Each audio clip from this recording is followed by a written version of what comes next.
idea of a walking tour that was a play that I had been working on. And, most people I sort of told that idea to, their eyes glazed over with confusion. But Daniela was very excited by this idea. And we sort of did a test run of an idea that I've been working. We put some actors together. We staged some memories of people that people had of the village. Really, we went into my apartment, which at the time was on 11th Street. I'm a longtime villager. And sort of took this idea of moving in and out of space to the streets. And when we came to Bank Street and Greenwich Avenue, the audience that we took on this sort of tour and the group we were with and the actors, there just was this eruption about the hospital.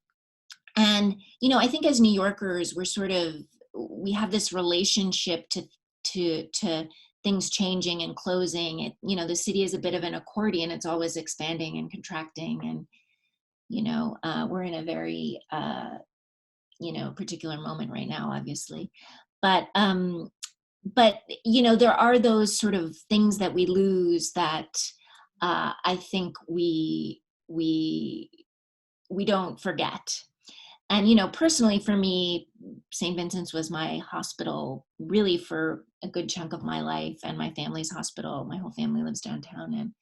And so it was where I went when something happened. And, things happen.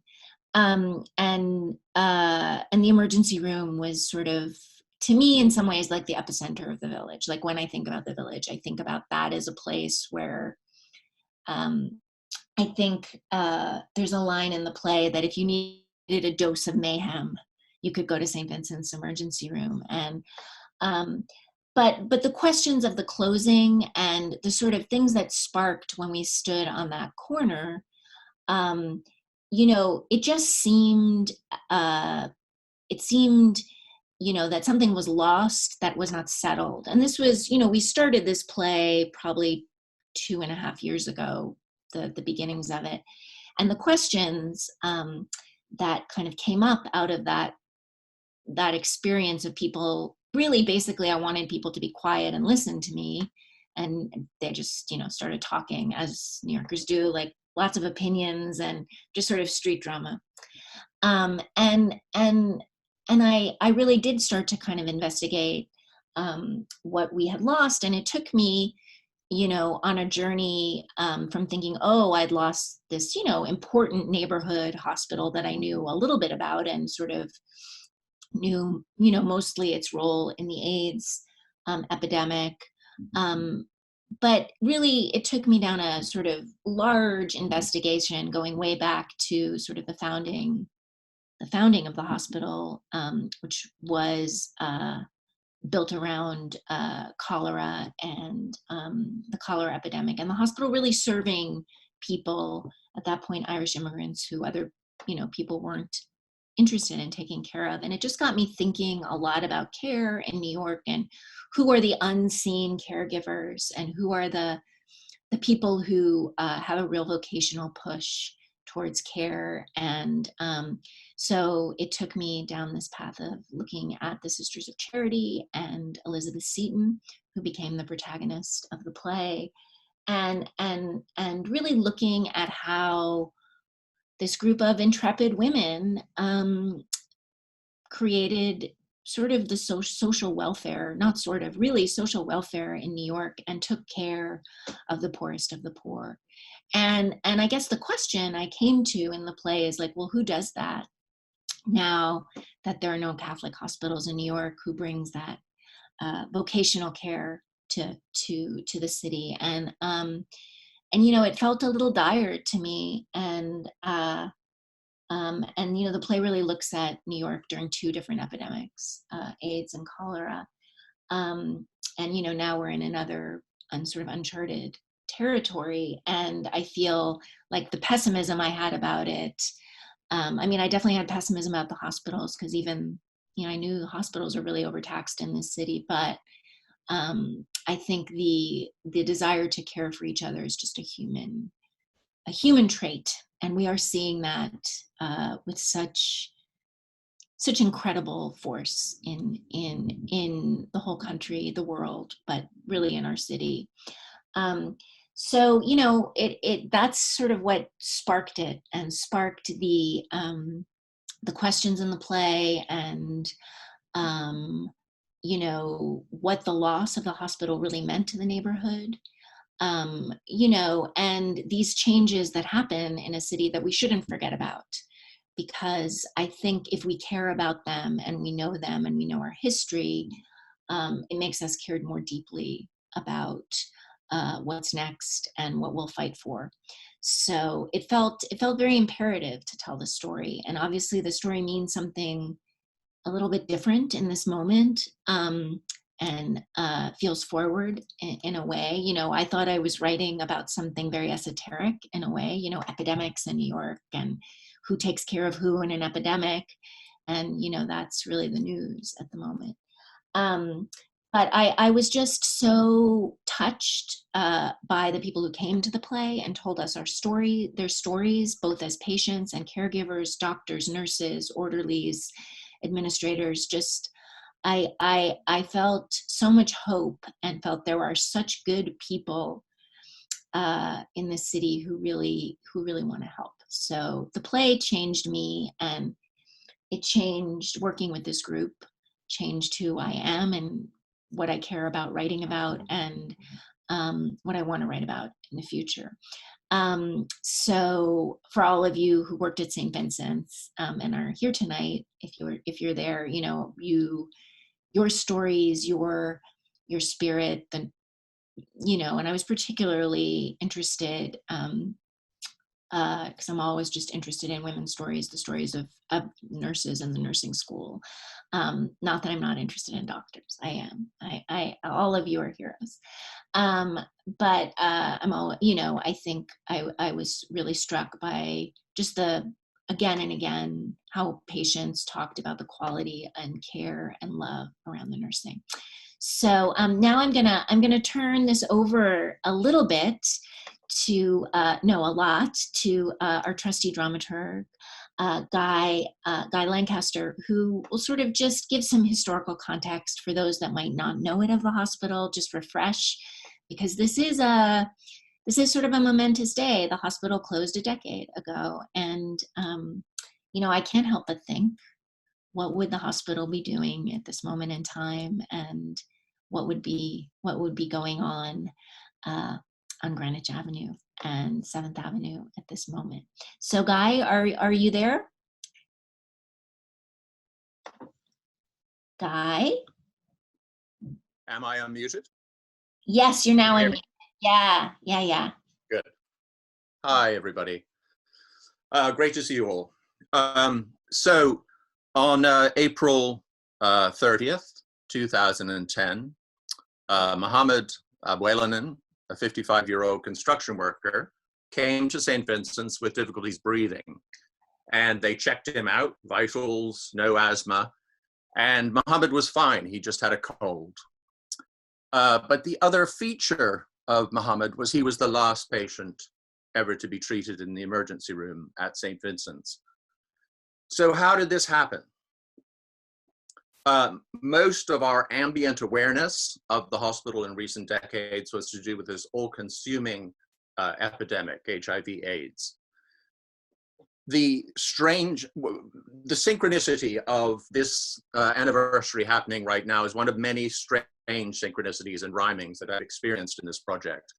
Our first task in dealing with the incredible existential weight of our contemporary epidemic was to go back to the beginning of the hospital. So in 1849, there was a small house rented by 4 nuns of the Sisters of Charity on East 13th Street in the East Village. And this was in relationship to one of the several cholera epidemics that consumed the city during that time. There was one in 1832, one in 1849, 1854, 1866. As we navigate what we are going through now, we should consider that precedent, what our ancestors have waded through. But we wanted to go farther back than that. How did those nuns get there? And for Cousy, the overwhelmingly compelling character was this woman called Elizabeth Seton, who, you know, many people will know as the first American-born saint. And there's a degree of folklore around St. Vincent's, you know, the Triangle Shirtwaist Factory fire victims came there. There was the relationship to 9/11, there was the Titanic, and there's a kind of aura of sort of celebrity about Elizabeth Seton. But when you dig into her life and her legacy, it's really extraordinary. And it's of a piece with what Cousy said about these amazing women who essentially created the infrastructure of care in 19th century cities. But I want to focus on one small thing right now in relationship to her that I revisited last night, just because it had such an intimacy and intensity and such a feeling of kinship with her experience, and it made me feel less alone because of the extremity that she faced. She had 3 experiences of quarantine. One was in 1801. Her husband had tuberculosis. They went to Italy so that he might recover from this. Disastrously, he was put into, they were put into quarantine in Italy in a very cold, old, stony building. And shortly after he exited from that, he died. In 1803, her father, who was the chief health officer for the Port of New York, and founded this extraordinary quarantine station on Staten Island. He was a frontline worker and did amazing things in New York hospitals. He caught typhus, and again, she was laid waste by this.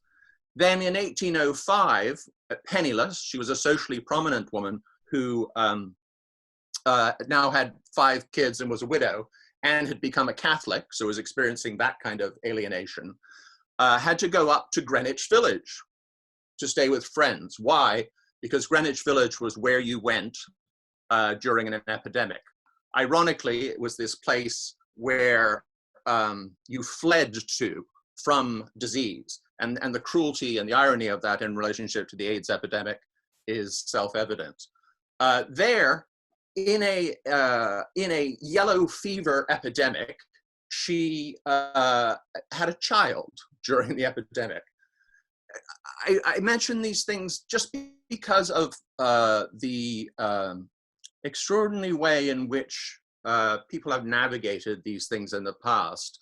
And as with many of the difficult pieces of material that we were dealing with in the play, they could recede into the distance, but now they come into the foreground in the most dramatic way. Elizabeth Seton herself never knew about the hospital. She sent nuns up to New York. They founded an orphanage, 3 nuns, 3 intrepid nuns. And then in 1849, they founded the hospital.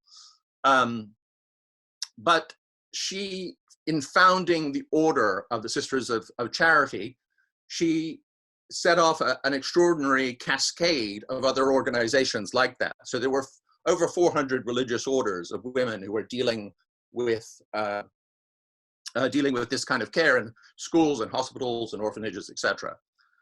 So having that history bookended or counterpointed to our experience in the late 20th century, in the terms of the play, the chronology of the play, 1995, when people are beginning to get better in the hospital because of taking antiretrovirals, we had this dialogue with the past.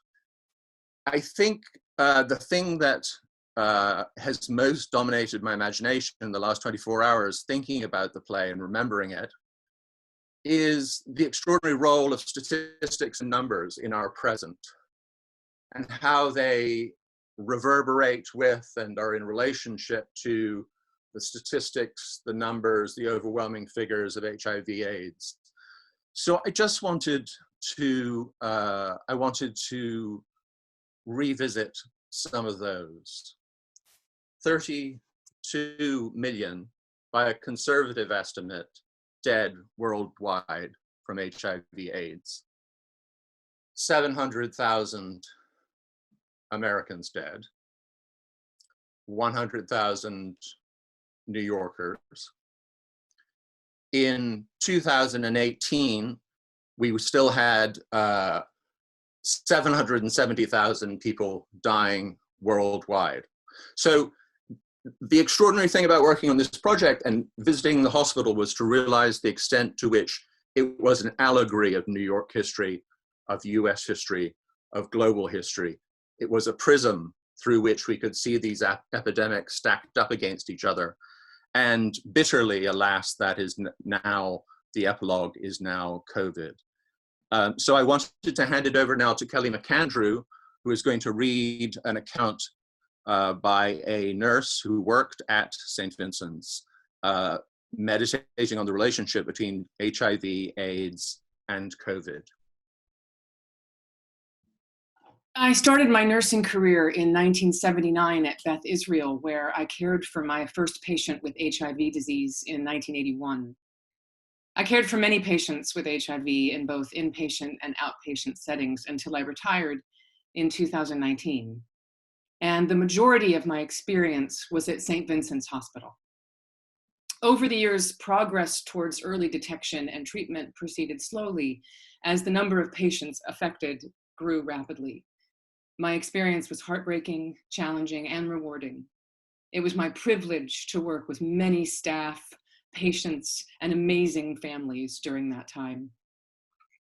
My inpatient experience at St. Vincent's Hospital was on Spelman 7. And Novenas for a Lost Hospital was a very accurate representation of that time for me. My outpatient experience was at St. Vincent's Infectious Disease Clinic until the clinic closed.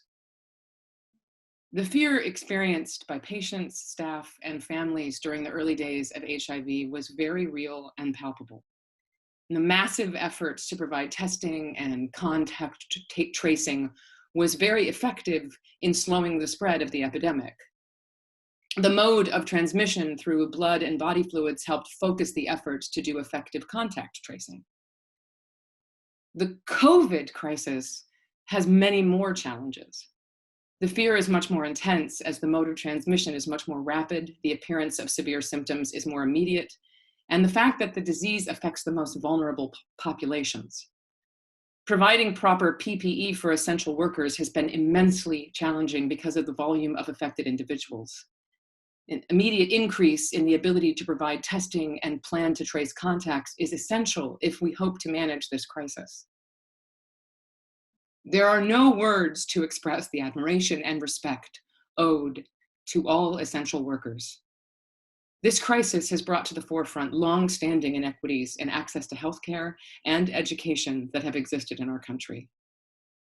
I hope that we can take advantage of this opportunity to make long-needed changes.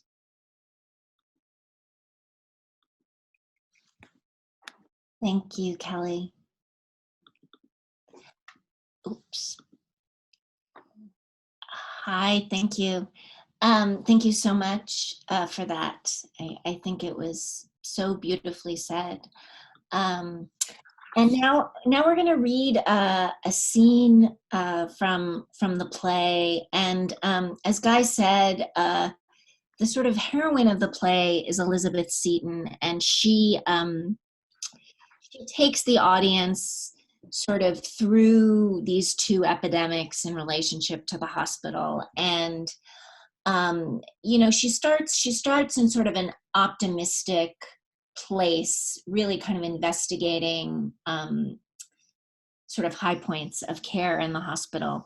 And then she sort of comes up against all the questions and issues of what brought the hospital down, and this sort of conflict of science and religion and money and some of the things that were discussed in that beautiful testimony. So at this point in the play, where we start with a monologue, Elizabeth is just realizing how the nature of care has really changed in the city. So without further ado, I'm also going to do stage directions tonight. Prayer number 6, a prayer for endings. What was I thinking? You can't put something back together that isn't there anymore. So much left undone, so many hearts still closed. Where did all the caring go in this world, this modern world, this moment in time, this country, this state, this city, this neighborhood, this room full of people? That person there breathing in a chair. Do you know? If your world imploded, exploded, upended, changed directions and collided with poverty, fever, stigma, chaos, would there be someone there for you to hold your hand in the darkness? Someone to help you let love and hope into your heart? Would there? I wanted to be that someone. Can you? Are you? Will you be that person? If not you, then who? Who is left? The sound of an ambulance. It starts softly and grows louder and louder. The ensemble rush in with stethoscopes, paddles, tubes, and pumps. They are dressed in scrubs and play hospital workers. They lift Elizabeth onto the gurney. They try to revive her, but she is unresponsive. I'm telling you, it's mismanagement. It's because the neighborhood changed. Thank you. First, the factories moved out of the city, and then the docks closed. And then poor people who lived here died or left because of rising rents. They didn't just die, they were killed by a plague. Yeah, important distinction. Look, I know. Vitals?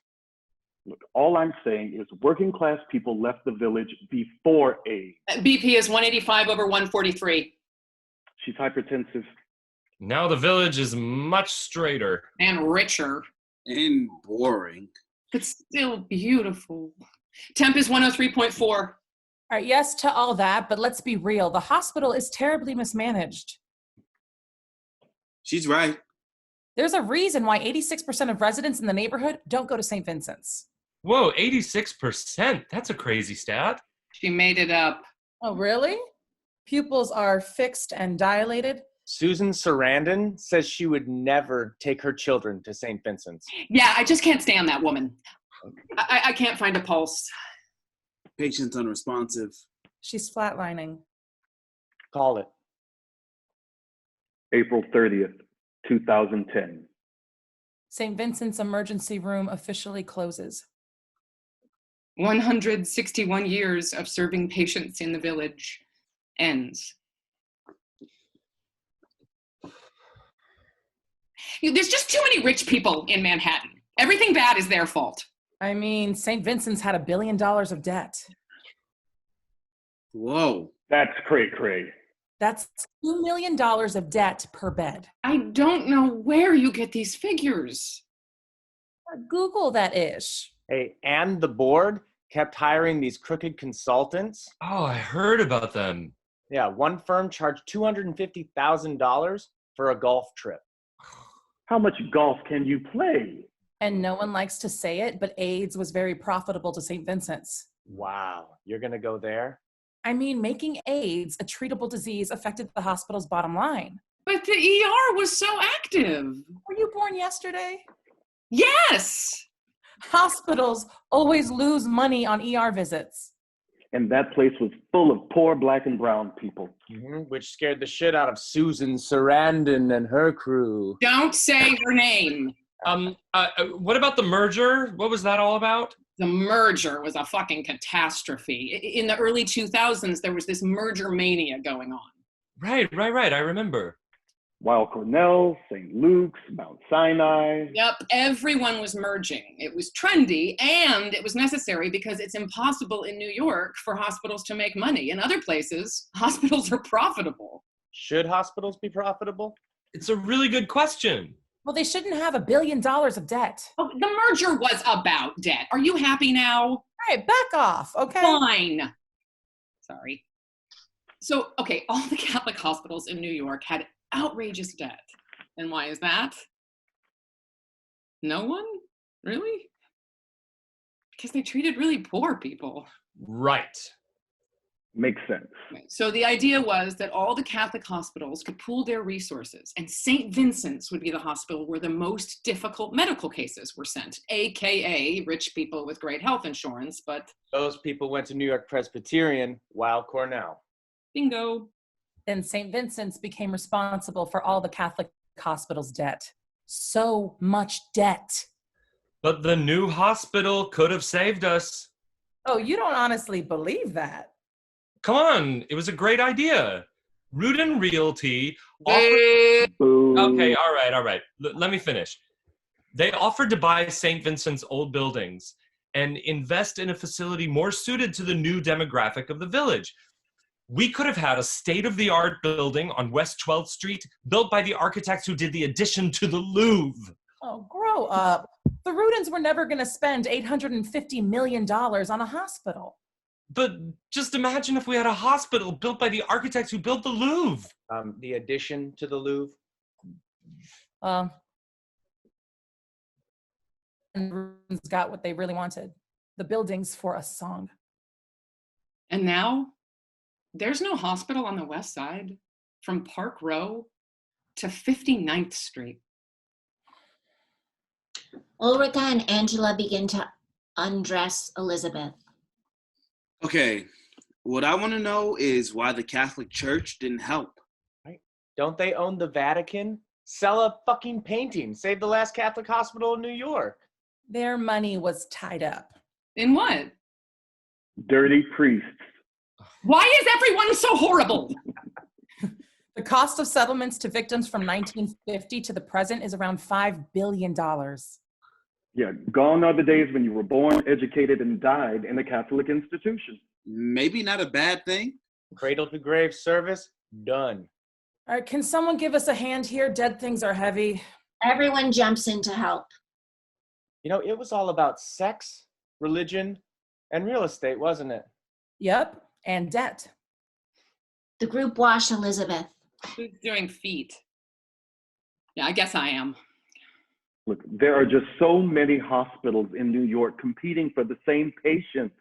Patients with private insurance. And huge federal cuts to Medicare and Medicaid reimbursements didn't help. And you can't blame Democrats or Republicans for the closing. No, there was bipartisan neglect.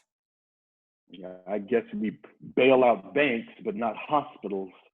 I heard that the sisters wanted to get an emergency loan, but they couldn't do it without a big priest signing off on the loan. Or like a bishop or a cardinal? All I know is they couldn't get a loan because some dude in a robe said no. But the sisters founded the fucking hospital. I'm speechless. I read somewhere, maybe on Facebook, that New York has the poorest hospitals in the country, but also the most lucrative health insurance industry. Wait, that makes no sense. Did you do Under Her Arms? Of course I did. Look, late-stage capitalism will literally kill us all. I'll do her face. No, I think she's done. They put Elizabeth in a hospital robe and lie her down on a gurney. She seemed nice. Kind eyes. Yeah, they twinkled. Sweet lady. Just because she's old doesn't mean she's sweet. They spread a sheet across Elizabeth and cover her face. At least we got a park. And an AIDS memorial. Yeah, like 20 years too late. I do not ask the wounded person how he feels. I myself become the wounded person. Oh, is there Whitman at the memorial? Mm-hmm. Yeah. And we got the emergency care center on 7th Avenue. In that white building with the weird windows? Yeah. That used to be a maritime union. I do not understand what those places are for exactly. Unions? No, no, those emergency places. Like, when do you go to one? Maybe if you have a really bad splinter? Oh, I went there. Yeah, me too. It's actually quite lovely. It's like a regular emergency room, but without the hospital beds. And the 3,000 people who worked in the hospital. Eh, Look, I took my uncle there for chest pain, and it was super efficient and fast. Healthcare is changing. For the worse. Well, it's becoming more specialized. If God forbid something had been wrong, they would have sent your uncle to the best hospital for his needs. And where is that exactly? And can you get there after work? I don't know. It all seems... More efficient? No, for people with money. But what I really want to know is, where the fuck do we go when there's another epidemic?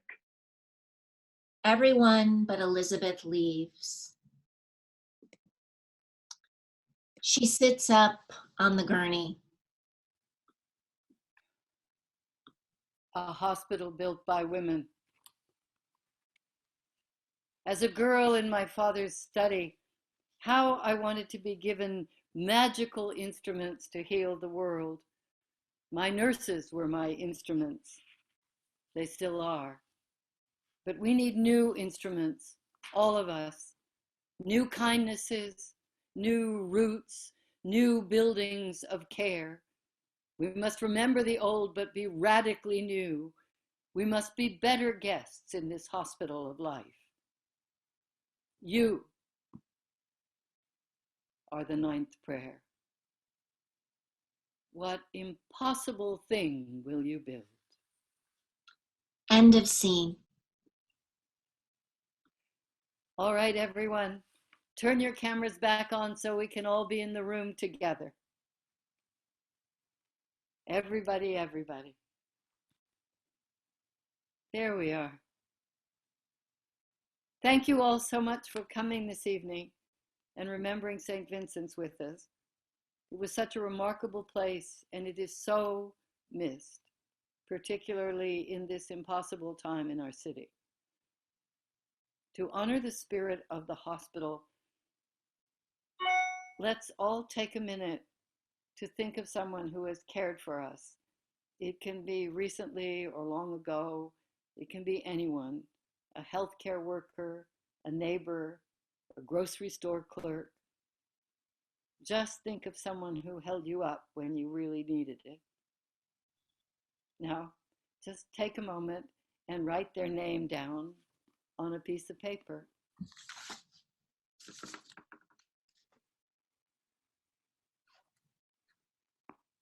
Now,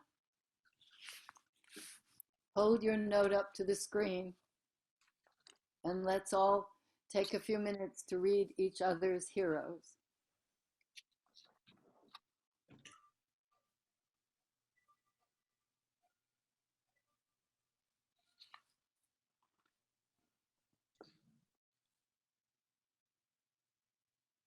If you have a candle, let's light it.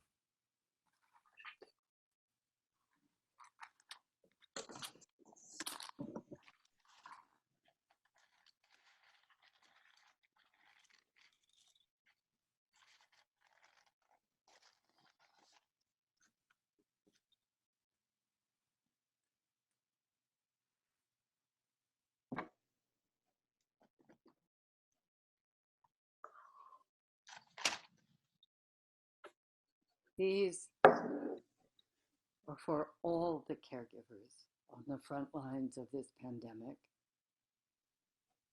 May you find some light in this dark moment. We are grateful for every single one of you. And may we all gather in real rooms in the not too distant future to celebrate your extraordinary ability to care for us in the face of so much fear, uncertainty, and loss.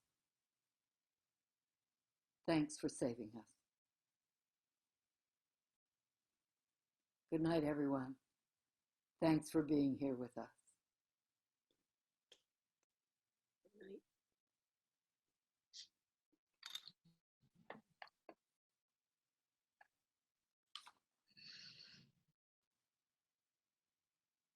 Thank you very much. Henrik.